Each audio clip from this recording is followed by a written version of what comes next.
اور کچھ ریسرچ بیس اطلاعات یہ ہے کہ عورتیں جلدی ارلی سٹیجز میں آنے لگی ہیں. تو دوسری بات میں نے آپ کو یہ بتائی. تو تیسری میں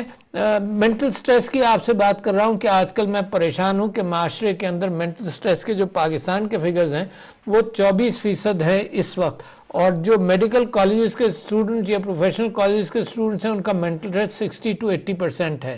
اچھا, ایک تو چیز یہ ہے کہ میں کیوریٹو ایسپیکٹ پہ جاؤں کہ جی سائیکیٹرسٹ ہونے چاہیے, سائیکالوجسٹ ہونے چاہیے, جس کا ایک پہاڑ ہے جس کو ہینڈل کرنا, کیونکہ 600-700 سائیکیٹرسٹ ہیں, 1200-1300 سائیکالوجسٹ ہیں. تو اب ہم اس طرف جا رہے ہیں کہ اس کا کوئی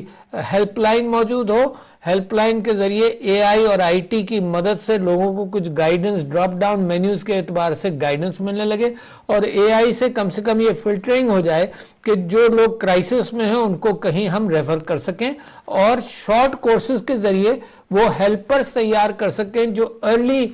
ہیلپ دینے کے قابل ہو جائیں 4-6 مہینے کی ٹریننگ کے ساتھ.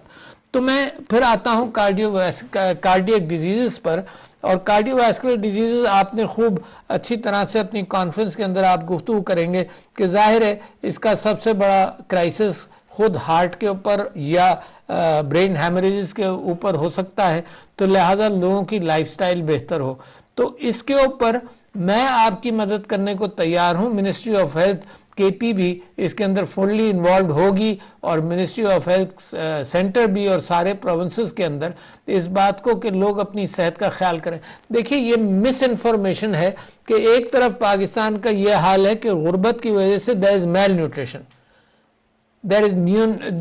یعنی بچوں کا میل nutrition, there is 38 to 40% stunting کہ بچوں کو غذا صحیح نہیں مل رہی. there is پور بریسٹ فیڈنگ, جو ایک نیچرل ترکیب تھی وہ بریسٹ فیڈنگ کے اعتبار سے جناب وہ فارمولا ملک کے فوکس اور مارکیٹنگ سے جو ہماری نیچرل چیز تھی وہ بھی ہم نے آؤٹ سورس کر دی, اور WHO کا کہنا یہ ہے کہ 6 months تک پانی بھی بچے کو نہیں دیا جائے, بریسٹ فیڈنگ کی جائے, دیٹس دا آئیڈیل سچویشن, اور جو نیچرل چیز ہے اس کو ہم نے ان نیچرل بنا دیا.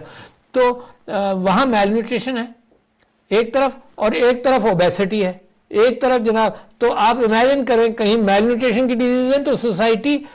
ایک ڈویژن سا ہے جس میں پڑھے لکھے لوگ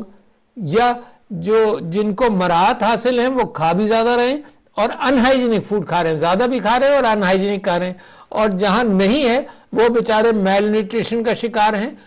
سٹنٹنگ کا شکار ہے اور کمزوریوں کا شکار ہے. تو میں یہ سمجھتا ہوں کہ پھر یہ ریاست کی ذمہ داری ہے, مگر ریاست کی ذمہ داری میرے دوستوں اور ڈاکٹروں جو وہاں موجود ہیں, آپ سے گزارش کرتا ہوں کہ ریاست کا فوکس بھی آپ ہی لوگ لائیں گے. اگر آپ ریاست کو کہیں گے کہ نہیں جی صرف علاج ہی ضروری ہے, تو ظاہر ریاست کے جو ہیلتھ ایڈوائزرز ہیں یا ہیلتھ پروفیشنلز ہیں یا ہیلتھ بیوروکریسی ہے وہ آپ سے بات کو سیکھتی ہے, کیونکہ آپ علم رکھتے ہیں, آپ گائیڈنس کا رتبہ رکھتے ہیں. تو یقیناً آپ کیوریٹو کام کرتے رہیے, مگر اس کی ایک زکوٰۃ نکالیے. یعنی زکوٰۃ سے میری مراد یہ نہیں ہے کہ اپنے وقت کے اندر زکوٰۃ کے حوالے سے آپ لوگوں کو ٹریٹمنٹ دیں اور سستا دیں, یا پیسے کے اعتبار سے زکوٰۃ نکالیں, وہ بھی ہے. پیشے کے اعتبار سے جس پیشے سے آپ روزی کما رہے ہیں اس پیشے کے اعتبار سے قوم کے لیے یہ زکوٰۃ نکالیں کہ قوم کو آگہی دیں کہ اپنی صحت کا خیال رکھو. کچھ نہ کچھ اس کے لیے میٹرکس کا مشورہ دیں کہ بھائی ایک میٹرک چل رہی تھی جو میں آپ سے کہتا ہوں کہ آج کل گھڑی اور ٹیلی فون کے اعتبار سے ہر ایک کے ہاتھ میں ہے, اور وہ میٹرک یہ چل رہی تھی کہ 10,000 قدم آدمی روزانہ چلے. 10,000 نہیں, ایک فگر اٹھا لیا گیا تھا, مگر لوگ یہ کہتے ہیں کہ 6 سے 7,000 8,000 از گڈ انف روزانہ لوگ چلیں. تو جو ہمارا روٹین تھا وہ ہم نے اب گاڑیوں کی نظر کر دیا اور سائیکل اور ٹرانسپورٹ کی نظر کر دیا. تو اپنے نیچرل روٹین